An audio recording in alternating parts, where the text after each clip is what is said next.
আজ দুপুরে হবে হচ্ছে মাটন। এখানে 1.5 কিলো মাংস আছে, ঠিক আছে। এখানে লঙ্কার গুঁড়ো, হলুদ গুঁড়ো দেওয়া আছে, আর পরিমাণ মতো লবণ দিয়ে দিলাম।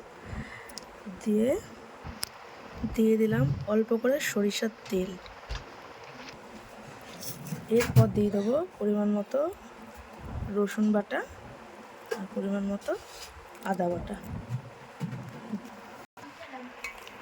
এবার ভালো করে মাটনটা মাখিয়ে নেব মাংসটা।